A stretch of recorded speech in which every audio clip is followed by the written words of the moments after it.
All right, I'm here with Carleen Mathews. Let me give you a brief introduction, Carleen, and then you can fix me up where I've messed up. But you Thank own you. CrossFit St. Helens. That's in or nearby Portland, Oregon.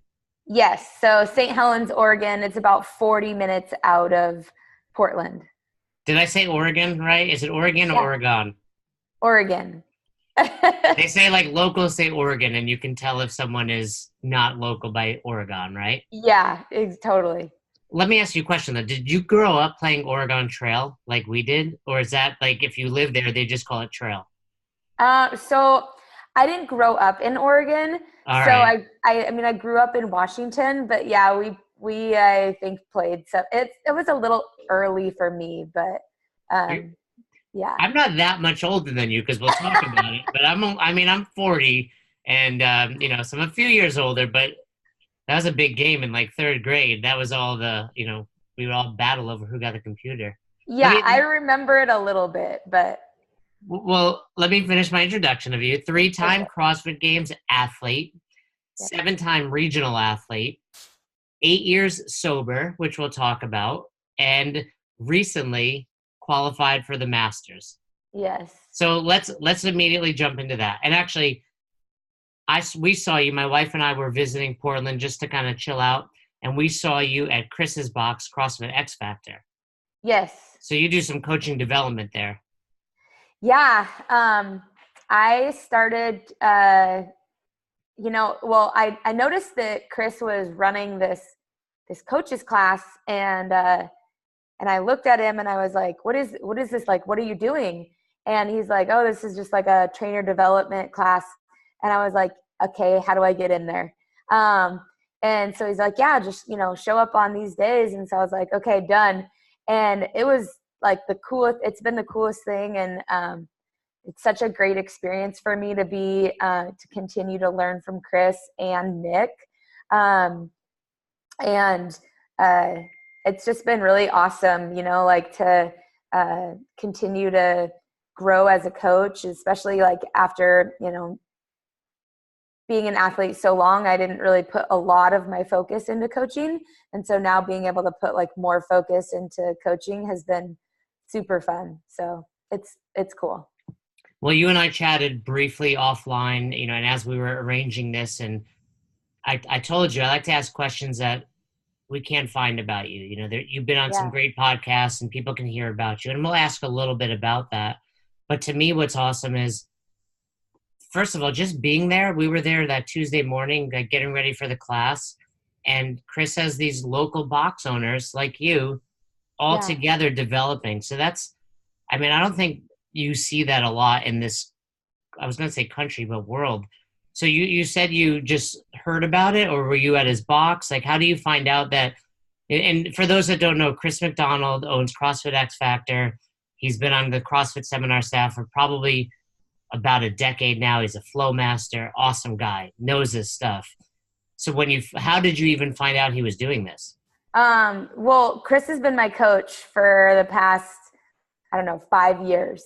Um, so, so I spend a lot of time there, and I would go there like, once or twice a week to work with him. And so yeah, I was just kind of there, and I noticed that he was doing it, and I was interested in it, and I liked the look of it, like just like learning more things about coaching and getting better at coaching. So yeah, it's crazy to think that like not that it's not huge, it's not bigger than it is, because any coach that wants to be good at coaching should be doing it, but there's not a lot of people doing it.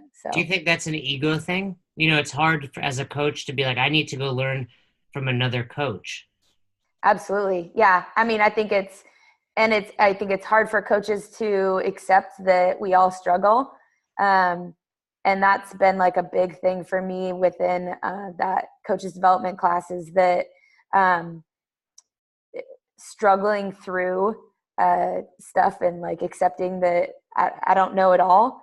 And yeah, I mean, I've brought some of my um, coaches that I'm training for CrossFit St. Helens to the class, and like allowing them to see me struggle through things has been really big. And just like, it's so humbling, and I think it just makes you a better coach and better person. So as a coach, what do you see in someone like Chris? Now, it's a little easier for you because he's programmed for you. He's your coach, and clearly that's been successful. I mean, you went to the games under him. So it's easy to see. But say someone's kind of seeking out what you have in Chris, what do you look for to know that guy's better than me as a coach? It's easy as an athlete, right? Like, you beat me in the workout. Cool, you're better. But what do you see in a coach to know that that's someone I should learn from? I don't know. I mean, that's a good question. Like, I think that, like, you know, Chris continues to be very like very open-minded. He's not like closed off to just like his way. So one thing that I really appreciate about Chris is that he's open to like learning other disciplines. So like we like, you know, got into like conjugate, and he's very like open to learning that way of training. And so just how open he is to his way is not the only way. He's very like, he works like together. We would work very much together. So I would bounce things off him, and he would bounce things off me. And he was, you know, like I said, like very open to hearing, you know, my perspective on things, and also like very open to giving me like, to saying like, nope, that's not how I would do it. And, you know, I don't know. It's a really good question, but I've just, like you said, I've been around Chris for a long time. And so I know that he was like my best kept secret as an athlete. You know, like people would be like, oh, who's your coach? And I'd be like, Chris McDonald. They'd be like, I don't know him. And I'm like, good. Are you his only athlete, or at least at that level? Well, yeah. So, okay, let's talk about it. You qualified for Masters, but before we got on, you said you may or may not go. Yeah. Now, anybody listening that tries to qualify is going to be angry with you, because I have friends. You know, I'm good friends with Nunu, who's in the 40s. My other friend from back home qualified for the 40s this year as well. So they're going to be like, this woman makes it, and why would you turn down your invitation? Because games hasn't been on my radar this year. So you accidentally qualified for the CrossFit Games? Yeah. Rough life, huh? I know. It's been like it's been really hard for me, because it is that, like, I get it that there's people that that's all they do is train, and that is their one big goal, to go to the games. And for me, I'm sitting here like, oh, whatever, you know, I don't even know if I'm going to go. But the games really wasn't on my radar. The goal this year has been to start a family. And in that process, I've like decreased my training volume, decreased the amount of training. I've just set different priorities. My priorities haven't been training for the games. And it's really weird, but with that has come like better fitness. And so I've really like surprised myself that like I did as well as I did. I didn't expect it. I also didn't have any expectations for myself. And so I started to have fun with it. So less stress, probably a little less volume. Yeah. Actually helped you perform better. People listening need to understand that. I mean, if you're, and now granted, I don't want to knock the Masters, but it's probably a level below. I'm not saying this right. Masters are going to hate on me, but it's not quite the same as qualifying as an individual male or female. So a little less was probably beneficial for you. Your body recovered. Yeah, I mean, absolutely. Like I didn't qualify for as an individual. I qualified as a master. It wasn't my best performance as an individual, but it wasn't horrible. Um, so yeah, I don't think that in, I don't think that yeah, it's not a knock on the masters, but it is a little bit different. And yeah, I think that the volume that I've done in the past has helped me to be where I'm at today. Like, I don't think that you can just like jump in and, be your first year and just all of a sudden not train very much and make it as a master. I think that the work that I've put in previously really set me up, but that's kind of the way it goes, I guess. So when do you have to decide? I'm not sure. I sent in one video, or they asked for 2 videos. And so one video was approved. And then my second video is still being watched or whatever. So obviously we'll get videos back, and then they'll give us a timeline of when I need to decide. And, that's just kind of, for me, it's going to be a, conversation with my husband of what's going to be best for us. And, my plans won't really change. Their goal to start a family is still there. But if I can do it and, go to the games, then that would be a really cool experience. But would we be having this conversation if you qualified as an individual? I don't think I would go as an individual. Oh, wow. All right. So I think the masters division for me is like kind of a new experience. And so that's like why I want to go. I've done the games as an individual, and honestly, like it's really hard. And, I'm not really like, my body's not super beat up, but my body is just not like, it doesn't recover the same way. It's just not like conditioned to be training or competing with 21-year-olds. fair, yeah. It's definitely different. And so I don't want to, I want to continue to train the way that I am right now, which is not with like the games being 100%. So in order for, if I was to go individual, like the training would have to be like 100% all games all the time. And I don't want it to be that way. So Do you feel games athletes could be making a living? Are they making a living full-time CrossFit athletes?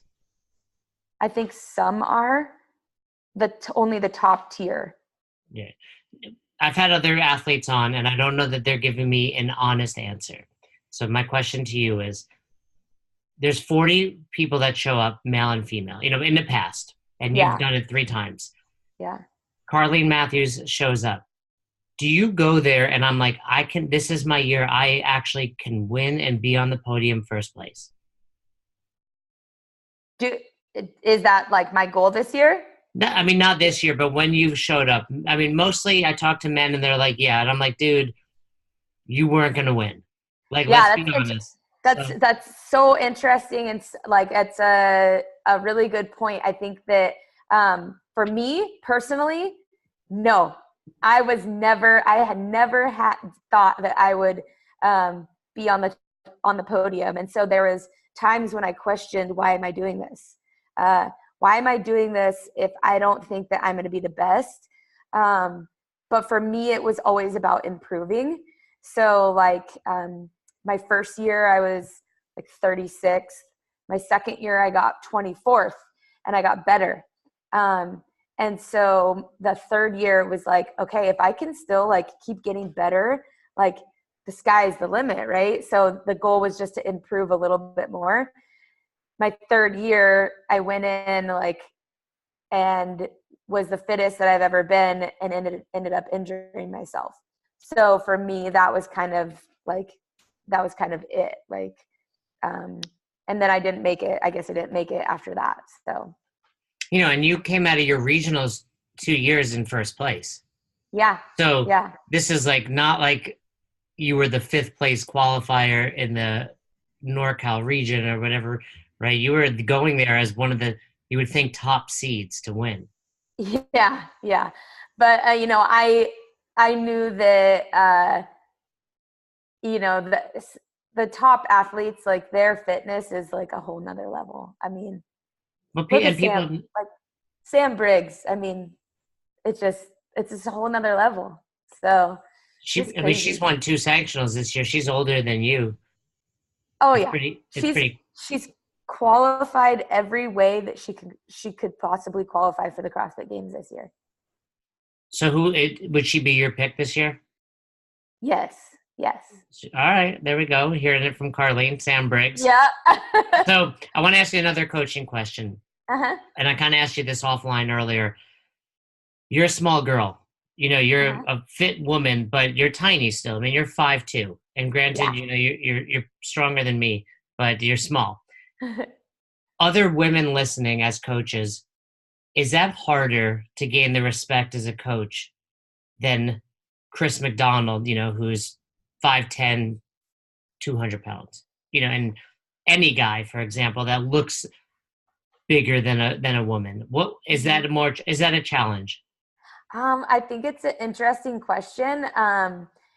Because, I look at it and I look at my gym, and, we have a lot of females at our gym. And so I'm like, oh, well, clearly, females are attracted to another female coach. And so it's interesting to me that we don't have, or that we do have more females than males.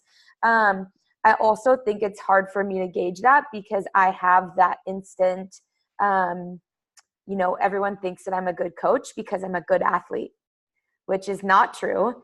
But I did have that benefit when I walked into this gym to start coaching. Everyone instantly liked me and instantly gravitated towards me because I was a regional athlete and I could compete. And so now when we have, other coaches coming in, it's the question is always like, why did you like me so much and you won't accept this person? And it's, well, because you were a regional athlete. Like, yeah, but that doesn't make me a good coach. Just because I am a good athlete doesn't make me a good coach. So it's, it's hard for me to really say if I have a harder time, like me being smaller.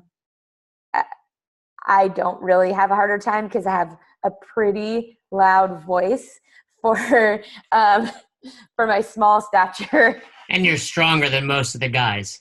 Yeah. But yeah, you're right. It's easier for a guy to look at you and be like, well, I should listen to her because she can lift more than me.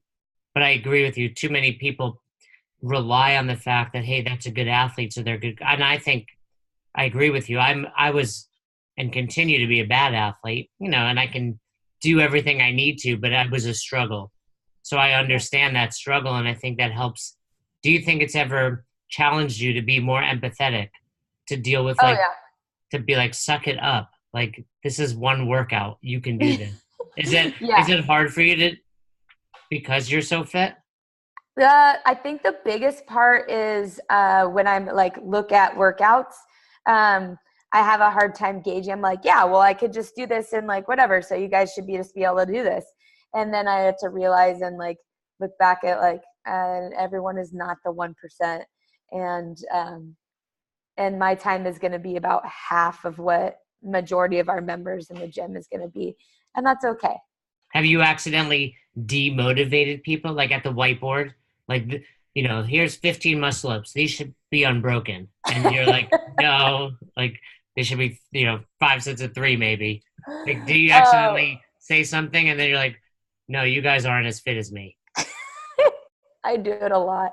I'll be like, well, I did it in this, and people just roll their eyes. And So they know you at this point. yes, yeah. I mean, my gym, exactly. They know me, so they'll be like, I'll be like, well, I did it in this, so, and people will just be like, okay, so now we have a good gauge of like where we're going to be at. But it's kind of cool too to like, I do a majority of our workouts that I program, and so it's cool for me to be like, hey, this was hard for me. So like really consider scaling because I, did this workout as prescribed, or I considered scaling this workout also, so it's cool.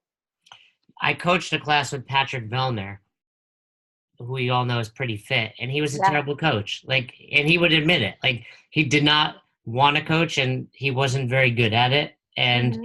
being a good athlete does, I think you can be both, but Yeah, one does not imply the other. Now, absolutely. do you hit a lot of the same programming as the box? Yes. Yeah. Like, how, and then is it then you go above and beyond doing more accessory work, or is that all you're doing right now? Right now I'm doing like some more like strength stuff. So I'll hit the workout, the class workout usually. And then I also do like more bodybuilding type stuff. So like right now I'm kind of doing like bent over rows and strict pull-ups, weighted strict pull-ups, and starting to dabble in adding some CrossFit back in, just in terms of like movements. So like maybe like EMOMs, and like instead of a standing strict press, single arm strict press, I might do handstand push-ups. What's the big So push towards bodybuilding these days? I think it's allowing, for me, it's allowing me to keep my intensity low, and also like aesthetically, like it's a clear, like you can clearly be aesthetically pleasing. So you're a games athlete, you're 35, you've qualified. Does even at that point, is there always a body image thing going on? Yeah. I mean, I'm curious. I mean, Yeah. I know I do. I'm 40. I look in the mirror every day, right? And I'm sure everybody can, but it's interesting to hear because we look at you guys as like, you look amazing. And I think it's easy for, that frustrates me when people say that to me because like, yo, you look great. I'm like, I don't care what you think. I care what I think. Yeah. So And I think that that's, a big thing. And I think that, CrossFit has kind of like put that on us too. It's like, oh, well, if you're a games athlete, then you got to look like this. And this is what, this is what a games athlete looks like. And that might be true for some, but I don't think um, it becomes a struggle because you get kind of put into that place of, you should look a certain way if you're a games athlete, and looking that certain way doesn't necessarily mean health.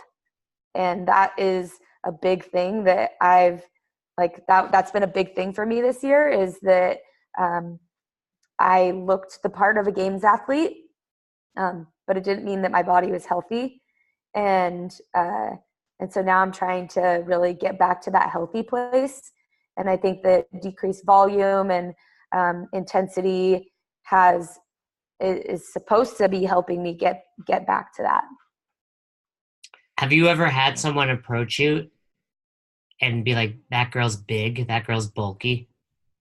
No, but a lot of people will come in and be like, yeah, I don't want to look like you. They've said that, like other, and I mean, if Yeah. you, I think that's a huge misconception in the CrossFit Games world. Like I've been there judging on the floor with men and women. They don't look weird. Like Yeah. you, the girls, I always tell people, are way smaller than they look on TV. Right. And I think that in the CrossFit world, like women, that's normal. It's not looked at Yeah. as different. But if you go outside of the CrossFit world, then people that aren't like people that don't understand are like, oh my gosh, you're huge, or you're so jacked, or like, they want to touch your muscles. And, it's interesting because they don't see it every day. We see it every day. So it's like, yeah, that's just normal. So what's your response when someone says, I don't want to look like you? My signature response is, don't worry, you won't. That's it. I mean, that's exactly what like, don't worry, you're not willing to work this hard. Exactly. Yeah. I'm like, yeah, you got to do a lot more than just an hour a day to look like this. But that is a hard sell. Like a lot of women this day and age, like, I don't want to get bulky, I can't lift weights. Is it harder Yeah. for you to get new members because you are the face? They see you and they're like, well, I don't want to get bulky. Yeah, I think that it brings that like intimidation factor a little bit. The first thing I'm here all day, so it's like, when somebody comes in, they come in and they see me, and they might see me working out, and so it's intimidating. But I try and be as like welcoming and um, you know, I don't know, as I can be. Yeah, it's your face can still sell the idea of joining here, even if you have muscles below your head, so to Yeah, speak. So, yeah, because I mean, I think that's always going to be something CrossFit has to overcome. People realizing, hey, not only will you not get bulky, but yeah, if I walk in on Carleen working out, doing muscle ups and snatching 135, I might as well. I'm going to turn around and be like, I can't do this. yeah, But yeah. they have I to learn. literally I literally had a woman walk in yesterday, and I said, I was explaining, like, she's like, is this like hit? I'm like, well, yeah, it's and I was explaining, and I said, we'll do gymnastics. And she said, oh, I can't do gymnastics. And I'm like, yeah, well, CrossFit's gonna, basically anything body weight, we're gonna, say is gymnastics. And so she was like, oh, okay, but I don't think I can like cartwheel and stuff. And I was like, oh, it's okay. I'm like, we'll progress you. Like, don't worry, soon enough, I'll get you on the rings, and we'll be doing an iron cross. And, but yeah, that was exactly like, she's like, yeah, I can't do gymnastics. I'm like, yes, you can. You just don't realize it. Yeah, So I mean, that's where we talk about scaling. Like, you can do anything. Yeah, I could work out beside you doing the same workout, just to two different ability levels. yeah, And imagine the men at your box, though, have really had to check their ego, which is yeah, cool, right? Because it's like, you may be the best male, but you're still not the best person at this box. Carleen still yeah, got you beat, and that's cool. I do want to touch on this curiosity. We talked about it. You've been on another podcast talking about your sobriety. You said you were 8 years sober. yes, I've seen when I own three affiliates, and I had a huge membership base that were, I mean, what's the right term? In sobriety or recovering, yeah. all Recovering those, right? addicts. Recovering. I mean, yeah, I'm trying to Yeah, be. I don't know. It's like, I don't know. It's like any topic these days. You don't know what you aren't supposed to say, but yeah, they, is CrossFit just a great place for recovering addicts? yeah. And I if always so, why? I always tell people that, like, you know, addicts are great CrossFitters because we know how to suffer. We've like, been through the trenches, and not that everyone else hasn't, but you know, you can just see an addict. They can just suffer. And um, there's a lot of correlations between like 12 steps and CrossFit too. So like a lot of the same things that, like, we say, like, for CrossFit, like, you hear it, like, we joke all the time. We're like, yeah, man, like, keep coming back, like a 12 step, keep coming back. It works if you work it. And it's like, it's so true in CrossFit too, right? Like, hey, just keep coming back. Like, it'll get easier. Um, and, uh, and so there's a lot of, like, correlations in that, and the whole community vibe. It's just another place to find a community of people that are doing like good things.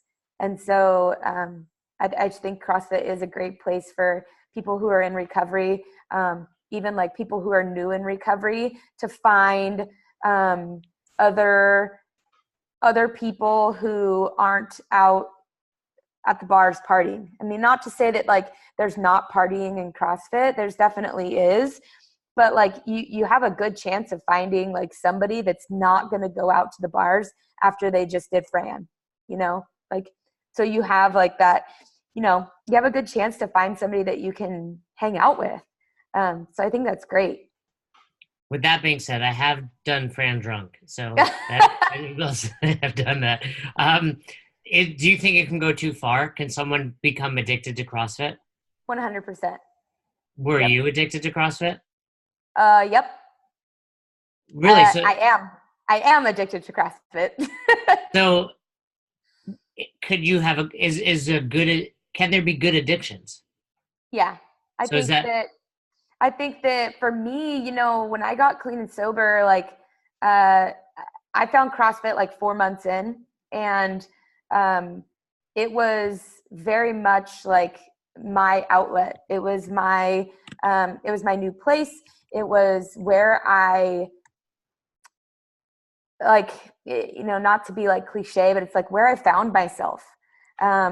So I found I found the real me, like a different like identity that I could be proud of.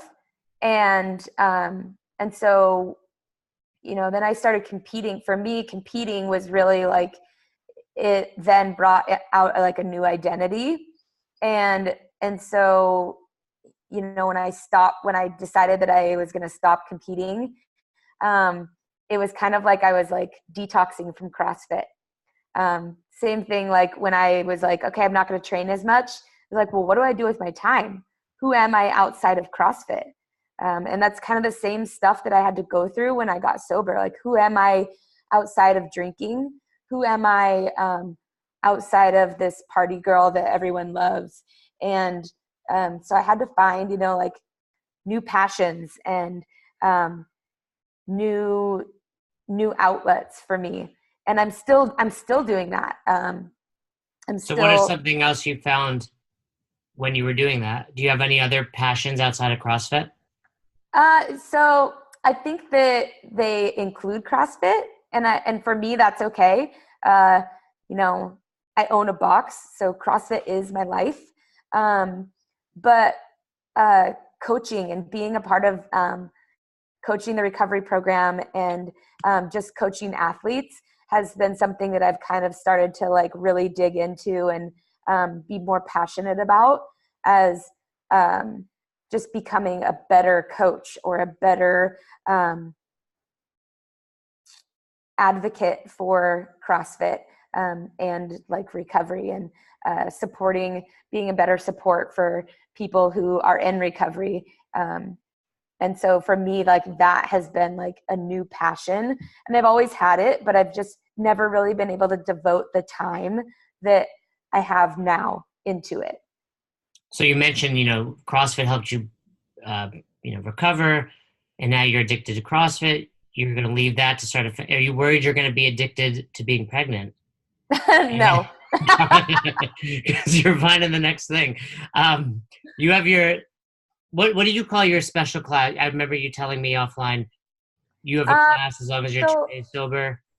Yeah, originally it was called Power Clean, because we had a grant. That's cool. That's a cool name.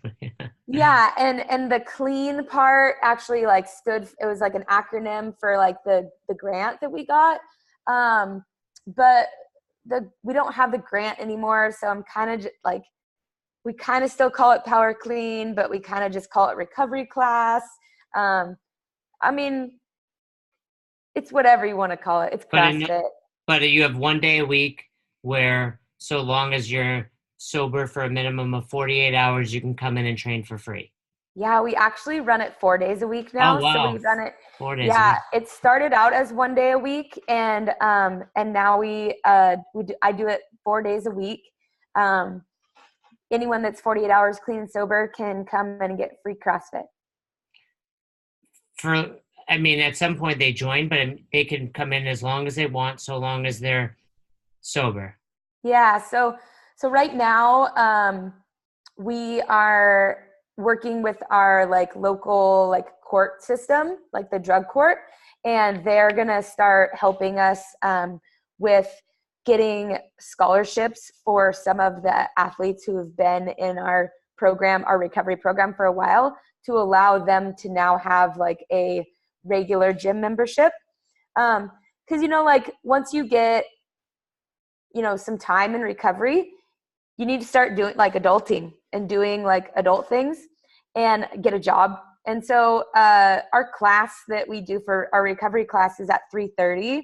And so it's not super right easy for people who have a job and work to continue doing it. And so their next step is to get a membership. But a lot of them, like a membership's not really, they're living paycheck to paycheck, and a membership's not in the cards.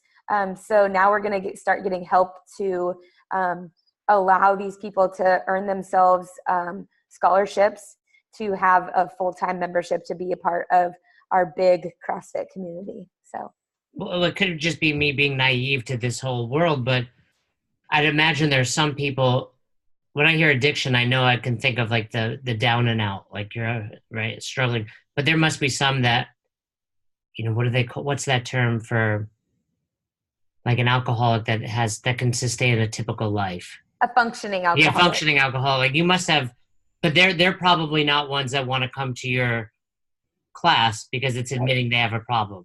Exactly. Yeah. Okay, so I want to hear both sides of this. What's been the best thing you've seen come out of that? Like, do you have one example of a guy or a girl that changed their life? Yeah. So I have two probably. We have one girl that's been with us for almost 2 years now, and she's still with us. She comes probably, I allow her to come into my regular classes. So she comes 5 days a week. CrossFit has absolutely 100% changed her life. So she started out not knowing anything about CrossFit, being nervous to come in. And she came in and she has not left since.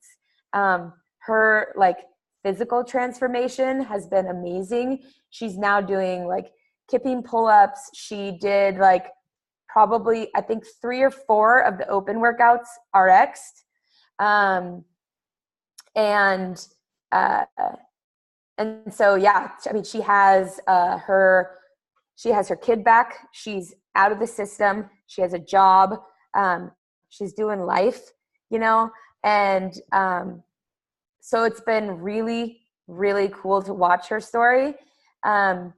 We also have had another member who came to us. So we work closely with the treatment center. He came in with the treatment center. He was with us for a while. He was excelling at CrossFit. He was an older gentleman.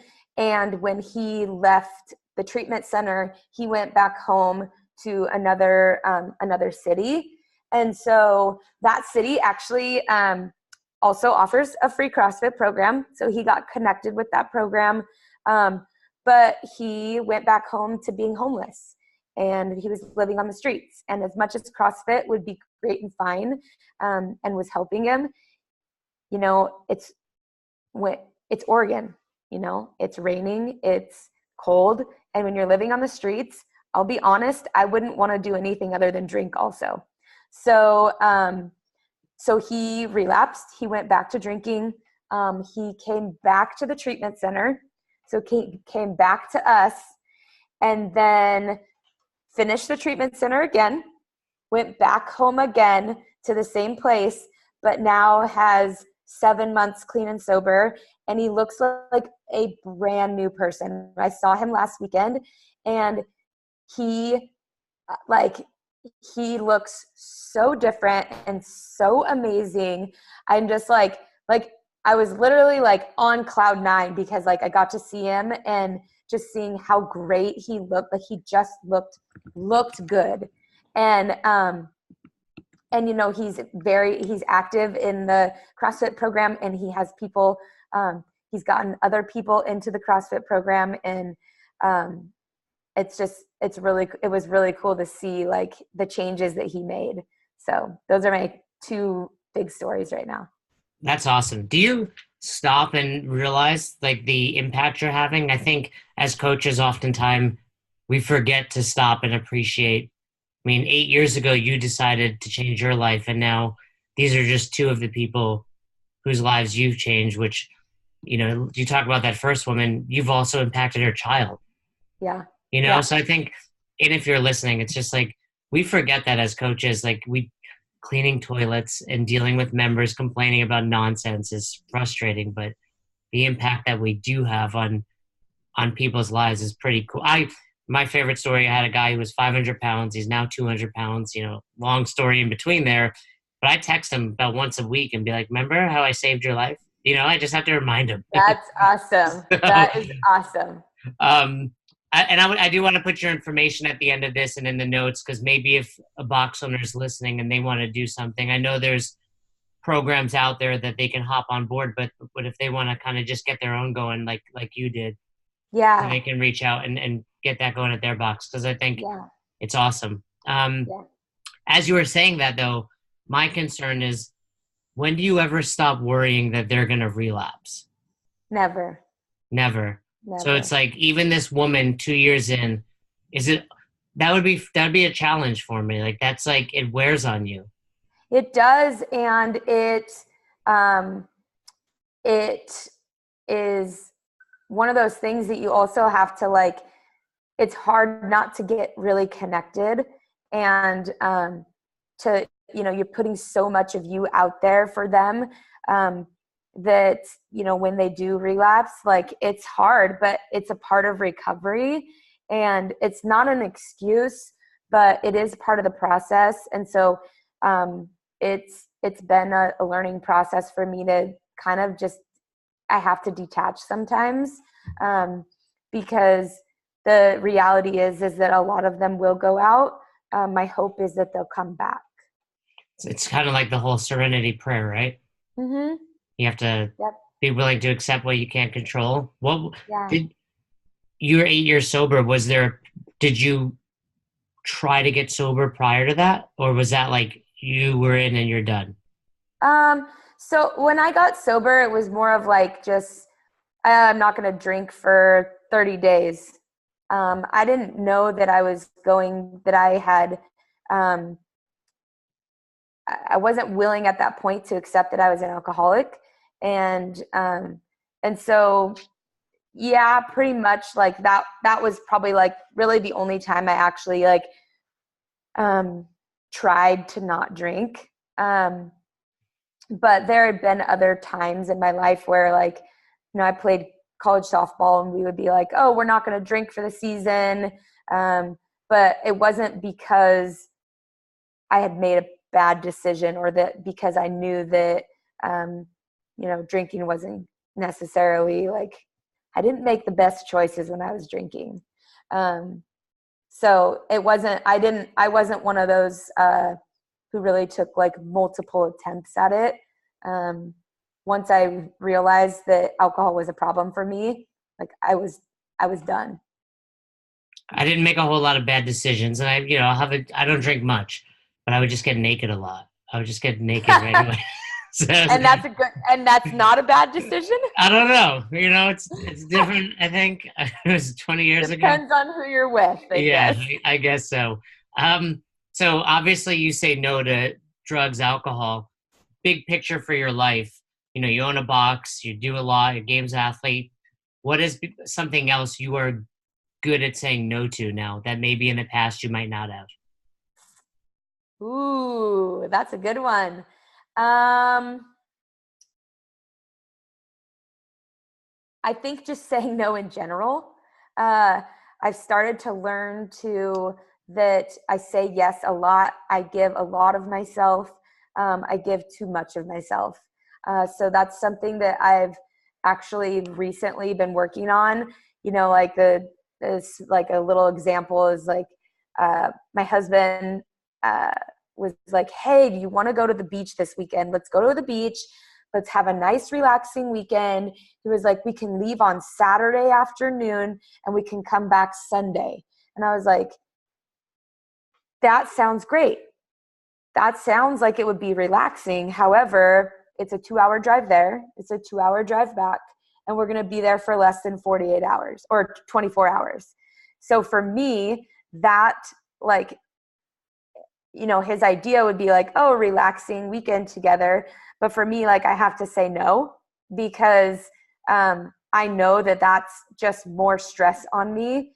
And that's what I'm trying to like not do, is not stress myself out more. So saying no to things that, that might seem great, but that continue to spiral me in that, like, I'm going to do this and this and this and this and this and this and this and this.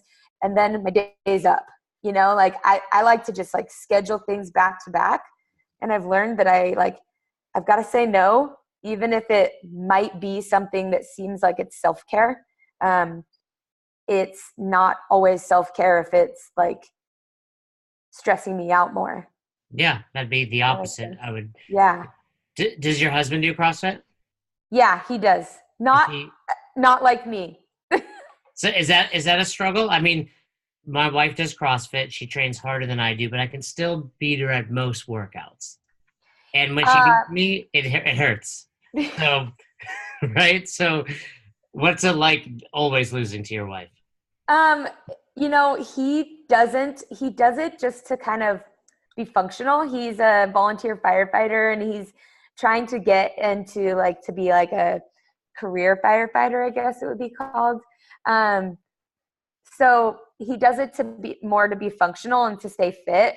But he'll come down and he'll hit a 20-pound PR on his back squat and like not train at all, and so it's cool for me to see. Like, I like it. I'm like, yeah, that he's like, this is weird. I don't do any strength training program, and I just hit a 20-pound PR. And I was like, yeah, this is showing people that you don't need to do a strength program. And the big joke is that, like, he plays video games and I CrossFit. So like, I think that he has different like de-stressing things that de-stress him. And I am understanding that CrossFit's not really that for him. And so when he comes home and I'm like, yeah, are you going to do the workout?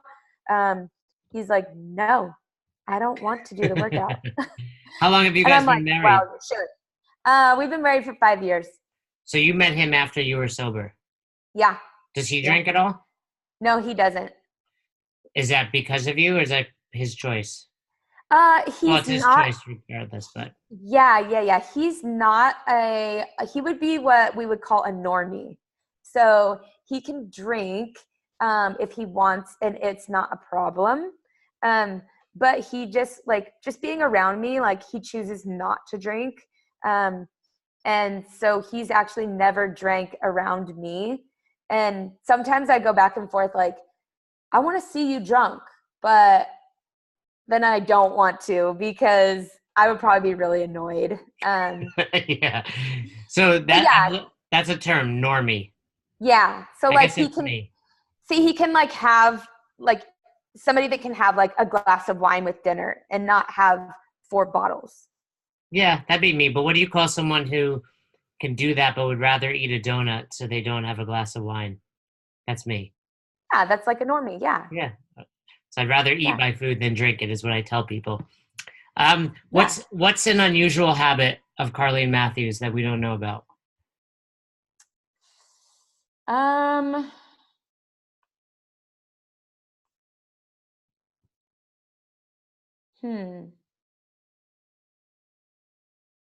like really religious about like my food. So I eat the same like breakfast every single day. What is it? Eggs, oatmeal, and blueberries. Like a certain number of eggs? Oh yeah, it's like all macroed out. How many So eggs do you like have? I'd be like 92 grams of egg whites. Because that's two And it, servings, 10 grams of protein. I yep, know that. Yeah.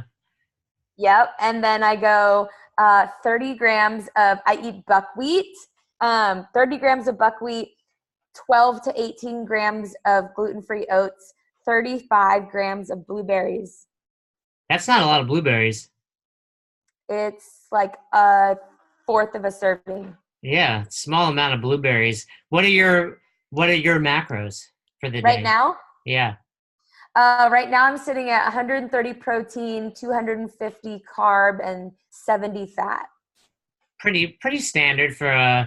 female your size. I think that's a good amount of I think that's exactly where I would have pegged you at. So that's really Yeah. what's your favorite treat though? Like what's one food you look forward to and maybe you save up some macros for? Oh, right now I got this thing called Pro Dough. It's like protein cookie dough, and this girl, I found her on Instagram. She makes it and she like sends it out. But it's amazing. Well, are you sponsored by them? Because I'm about to order a whole lot of it based on that. I'm telling Frodo. you, I am not sponsored by them. And I contacted her and I said, can we talk about a sponsorship? But she's like a bodybuilder. So you know those bodybuilders, they've got like the best food. Yeah, Um, because they have to they, make do with that low fat, get their yes, protein in. they can make the best stuff. And this is the best like edible cookie dough that I have ever tasted. It legitimately tastes like cake batter, cookie dough. I'm reaching out to her. A couple last questions. I do want to ask you, we started to talk about coaching. I got us off topic. What's one tangible piece of advice you have for aspiring coaches? Always be learning. Always be learning. Now, if someone doesn't have a Chris McDonald living 40 minutes away, what do they do?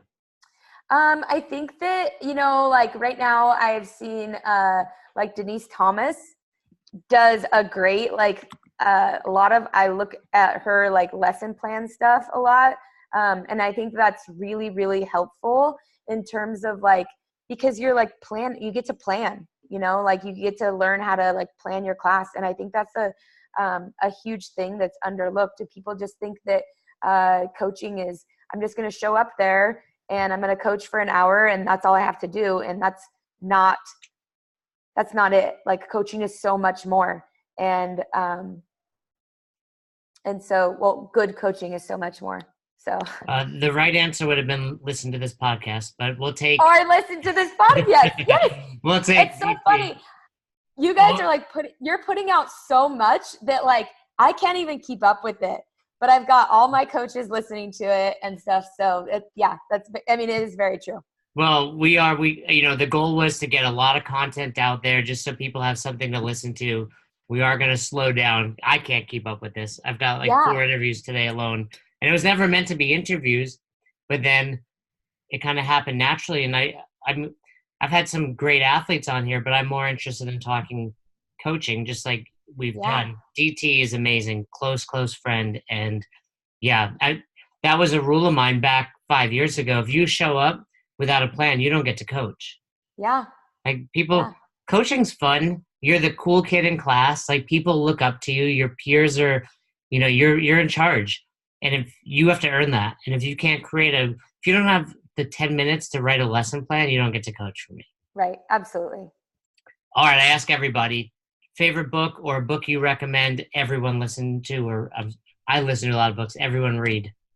Yeah, I actually am listening to this one. But this one was recommended to me and it's perfect for where I'm at right now, but it's called Stress Less, Accomplish More.